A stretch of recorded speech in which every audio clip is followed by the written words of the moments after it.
রমজান আমাদের সবার জন্য। এই জন্য মাহে রমজান এক মুমিনের জীবনের শ্রেষ্ঠতম সম্পদ। জীবনের সব বেলা গাফলতি করা, সারাক্ষণই ফাইজলামি করা ঠিক না আব্বা। সব সময় মানুষ খামখেয়ালি করা এটা ঠিক না। এই জন্য মাহে রমজানের সামনে রেখে আমাদের প্রত্যেকের জন্য উচিত যে রমজান সম্পর্কিত কিছু কথা শোনা। এতে করে যতবার শুনবেন, এই মসজিদের ইমাম সাহেব বলছেন, ওলামায়ে কেরাম বলছেন, আপনার যতবার শুনবেন, প্রতিবারই আপনার ভিতরে নতুন করে প্রেরণা জাগবে, আগ্রহ উদ্দীপনা হবে, মহব্বত তৈরি হবে। এই জন্য আমি সবাইকে বলছি, দোস্ত, সামনে পিছনে কেউ একজনও মোবাইল টিপবেন না, এবং মোবাইল দিয়ে হাতে ধরে ভিডিও রেকর্ড করবা না নওজো। দ্বিতীয় কথা হলো, তোমরা ছেলেরাও এই যে কেউ কাউকে যারা কমপক্ষে 14 বছর বয়সী অথবা তার চাইতে বেশি বয়সী, একজন আরেকজনকে জড়াইয়া ধইরা বসবা না। আমি দেখছি কয়েকজনকেই দেখতেছি, তোমরা আলাদা আলাদা বসো, আলাদা আলাদা। এটা অসভ্যতা। 14 বছরের পরে যারা বয়স 14 থেকে 15, এই 1 বছরের ভিতরে একটি ছেলে বালেগ হয়, সাবালক হয়। এই 1 বছরের ভিতরে যে কোনো দিন তার প্রথম বীর্যপাত হয়। এতে করে সে প্রাপ্তবয়স্ক হয়। শরীয়তের ভাষায় ইসলামের যাবতীয় হালাল হারামের বিধান তার উপরে বর্তায় তখন। এজন্য তখন তার জন্য দায়িত্ব প্রতিটা গুনাহকে খেয়াল রাখা, প্রতিটা নেক আমলে অভ্যস্ত হওয়া, গুনাহ ছেড়ে দাও। এই জন্য এই বয়সী ছেলে পেলে এটা অবশ্যই অসভ্যতা। এর দ্বারা শাহওয়াত তৈরি হয়, এর দ্বারা গুনার চাহিদা তৈরি হয়। এটা অনেক সময় তোমরা ভাবো, বুঝো না আর কি, মনে করছো বন্ধু, আমরা ফ্রেন্ড, এই জন্য একজন আরেকজনকে জোরে চাপ দিয়ে জড়ায় ধরল। না, এটা ঠিক না, এটা ঠিক না, উচিত না। এজন্য ব্যক্তি জীবনেও এটা খেয়াল করা উচিত। কোনোভাবেই নিয়ম হলো গুনাহ থেকে বাঁচার একটা মাধ্যম এটাও যে যেই পরিবেশে, যেই অবস্থায়, যেই কারণে গুনাহ হইতে পারে তার থেকে আগের থেকেই দূরে থাকা। কোরআনুল কারীমের মধ্যে আল্লাহ তাআলা বলছেন, তিলকা হুদুদুল্লাহ ফালা তাকরাবুহা। আমি আল্লাহ যা নিষেধ করেছি তা আমি আল্লাহর সীমারেখা, আমি আল্লাহ দাগ দিছি এখানে, এটা এরপরে আসা নিষেধ। ধরেন আল্লাহ বলেন এটা আমার সীমানা, প্রতিটা হারাম আমি আল্লাহর সীমারেখা। ফালা তাকরাবুহা, তোমরা হারামের কাছে না, শুধু হারামের কাছাকাছি, মানে দূরের থেকেই সরে থাকো, কাছেও যেও না। একেবারে যেই দাগ দিছে এই দাগের উপরে তো আসবাই না, বরং দাগের কাছেও আসবা না, আরো দূরের থেকে সরে যাব গুনার। এই কথা কোরআনে বারবার আছে। হযরত আদম এবং হাওয়া আলাইহিমাস সালাম সর্বপ্রথম যেদিন ওনাদেরকে আল্লাহ তাআলা নিষেধ করছেন যে তোমরা ওই নির্দিষ্ট গাছের কাছে যেও না, ফল খেও না জান্নাতের মধ্যে, ওইখানে ওই দিন নিষেধের বেলায় আল্লাহ তাআলা এই শব্দটা প্রথম দিনই ব্যবহার করছে, ওয়ালা তাকরাবা হাদিহিস শাজারা, তোমরা দুইজন এই গাছের কাছেও যেও না। মানে গাছের সামনে তো যাইবাই না, গাছে দেখা যায় এমন কাছেও যাইও না। এই গুনার ক্ষেত্রে নিয়ম হলো গুনাহ করবে না এটা না, গুনার কাছেও যেও না। ওয়ালা তাকরাবুজ জিনা, এই যে কোরআনের শব্দ, তোমরা জিনা হইতে পারে ব্যভিচার, মানে লজ্জাস্থানের নাফাক ব্যবহার, লজ্জাস্থান দ্বারা যে কোনো গুনাহ এটাকে জিনা বলে। এরকম কিছু হতে পারে যার দ্বারা, যেই পরিবেশ, যেই কারণে, তো তার কাছেও যেও না, আল্লাহ নিষেধ করছে, কাছেও যেও। আল্লাহ তাআলা বলছে ওয়ালা তাকরাবুল ফাওয়াহিশা মা যাহারা মিনহা ওয়া মা বাতান, অশ্লীলতা বেহায়াপনার কাছেও যেও, কাছেও যেও।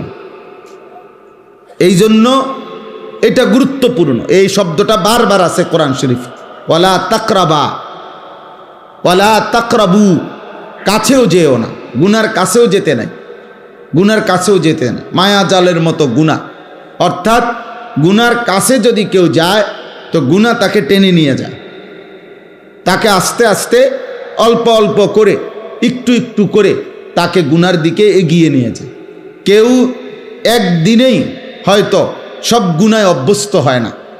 কোনো মদখোর একদিনেই মদ খায় না, নেশাখোর, নারী লুভী, চরিত্রহীন, কিন্তু একদিন এই নিজেকে ছেড়ে দিলে হারামের ব্যাপারে কেউ যদি তাসাহুল করে, মানে যা নিষেধ তার ব্যাপারে যদি কেউ অবহেলা করে, একটু আধটু হইলে কিচ্ছু হইতো না, না এই একটু আধটু একদিন তাকে পূর্ণ গুনার মধ্যে লিপ্ত করে ফেলে। এই জন্য এটা জরুরি, এই জন্য এটা জরুরি ভাই। সব সময় যদি মনে করো জীবন মানেই খামখেয়ালি, জীবন মানেই হাসি ঠাট্টা মজাক, জীবন মানেই তামাশা, এটা উচিত না। একজন সুস্থ স্বাভাবিক মানুষের সব কিছু বন্টন করা। বিবেকবান মানুষ বলে তাকে যে তার কর্ম বন্টন করে, কাজ, আমার খাওয়ার টাইম কতক্ষণ, আমার বিশ্রাম কখন, আমার পড়ালেখা কখন, আমার উপার্জনের জন্য ফিকির কখন, আমার নামাজের টাইম কখন, এইভাবে ভাগ করে। নয়তো নামাজের টাইম নির্ধারণ করে কেন, যে 7:30টায় এশার জামাত, 4:30টায় আসরের জামাত, এরকম টাইম ঠিক করে কেন? আল্লাহ তাআলা মানুষের কাজকে সময়ের সাথে বন্টন করে দিছে, বন্টন করে দিছে। হযরত আব্দুল্লাহ ইবনে মাসউদ রাদিয়াল্লাহু তাআলা আনহু তিনি বলতেন যে আমি আমার হায়াতের ওই মিনিট, ওই সেকেন্ডকে অনর্থক মনে করি যে এই সেকেন্ড আমার আখিরাতের কোনো কিছু অর্জন হয় নাই। তিনি বলতেন আমি আফসোস করি আমার ওই সময়টুকুর জন্য, যে সময়টুকু আমি আমার পরকালের জন্য কোনো পুঁজি সংগ্রহ করতে পারিনি। কোরআনুল কারীমের মধ্যে আল্লাহ তাআলা সময়কে ভীষণ গুরুত্ব দিয়েছেন, আলাদা আলাদা করে। ওয়াল ফজর, আল্লাহ তাআলা বলছেন আমি আল্লাহ। এই ছেলে, কি ব্যাপার দোস্ত, ফাজলামি করো নাকি? আরে কি মস্কারি করো না? বিষয়টা কি কোনো পাত্তা দিলা না নাকি?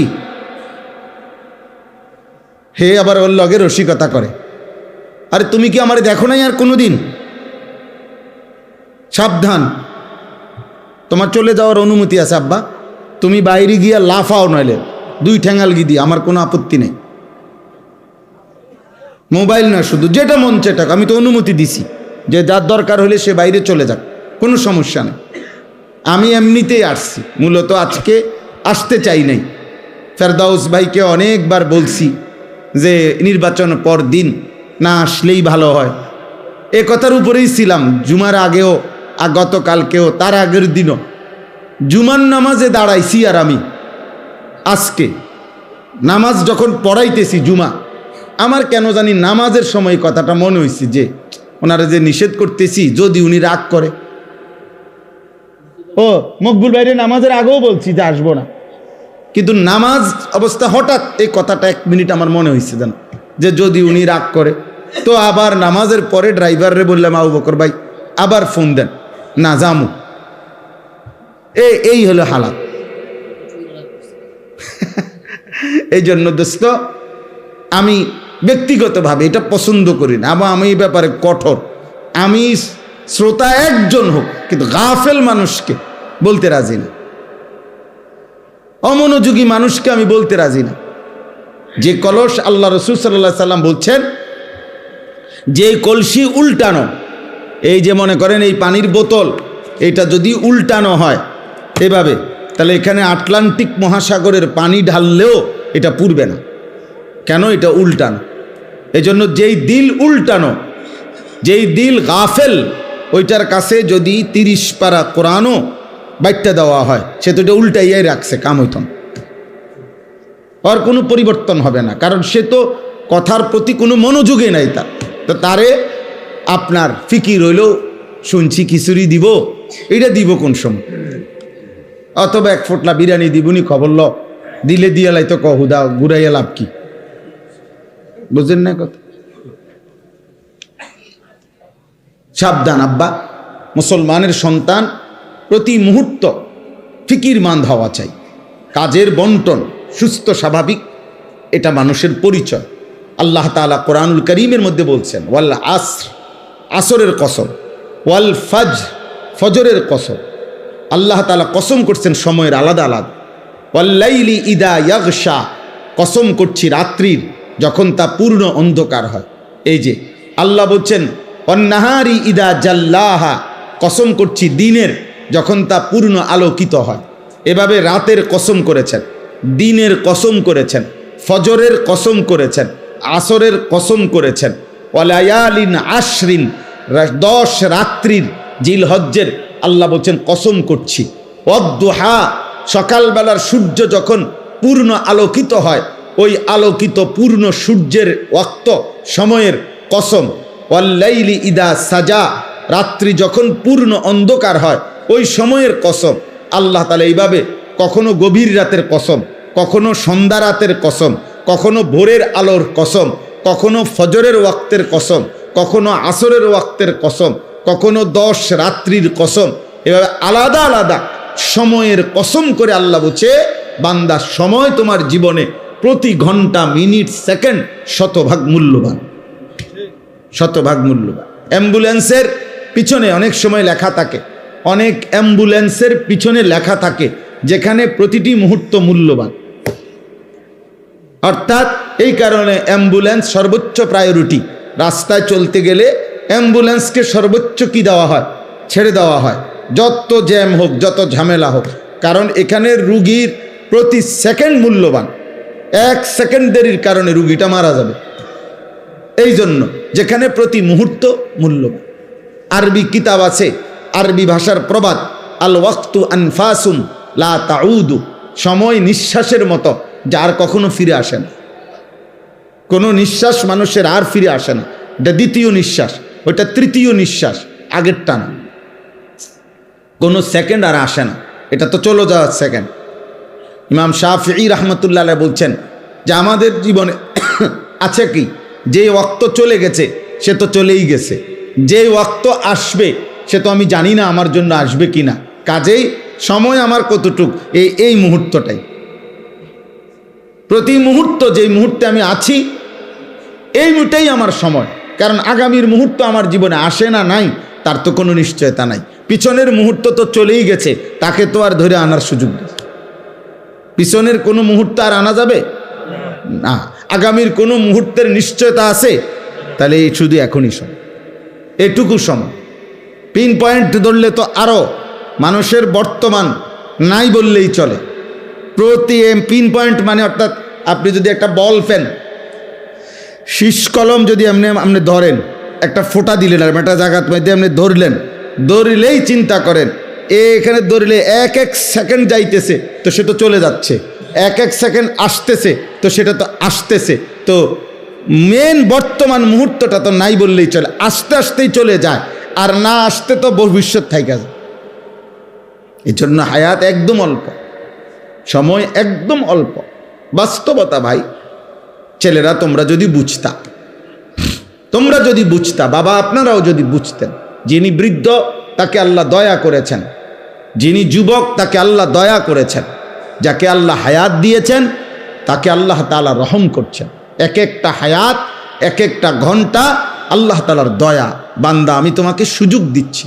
এজন্য কোরআনুল কারীমের মধ্যে আছে প্রত্যেক মানুষের হায়াত কিয়ামতের দিন আল্লাহ তার বিরুদ্ধে সাক্ষী হিসাবে পেশ করবে যে তোমার হায়াতই তোমার বিরুদ্ধে আমি আল্লাহর দেওয়া দলিল। কেন নামাজ পড়তে পারো নাই? আমি কি হায়াত দেই নাই? কেন আমার জিকির করতে পারো নাই? আমি কি হায়াত দেই নাই? কেন আমার কোরআন তেলাওয়াত করতে পারো নাই? আমি কি হায়াত দেই নাই? এইভাবে আল্লাহ তাআলা বলবেন আওয়ালাম নুআম্মিরকুম, আমি কি হায়াত দেই নাই? আওয়ালাম নুআম্মিরকুম, আমি কি হায়াত দেই নাই? এভাবে আল্লাহ তাআলা বলবেন অমান নুআম্মিরহু নুনাক্কিসহু ফিল খালক। আল্লাহ বলেন আমি যাকে হায়াত লম্বা করছি তাকে আমি আল্লাহ পুনরায় আবার প্রথম অবস্থায় ফিরিয়ে আনছি। আফালা তাকিলুন, তোমরা কি বুঝবা না? আল্লাহ তাআলা বলেন তুমি দেখো বৃদ্ধ মানুষটা তো বৃদ্ধ ছিল না, যুবক ছিল, মজবুত ছিল, আজ আবার বৃদ্ধ হয়ে গেল। এই জন্য দোস্ত প্রত্যেকের এটা উচিত, আল্লাহ তাআলা আমাদেরকে আমাদের ঘন্টা, মিনিট, সেকেন্ড, আমাদের হায়াতের কদর করার তৌফিক দান করেন। আল্লাহ তাআলা আমাদের সবাইকে কবুল করেন।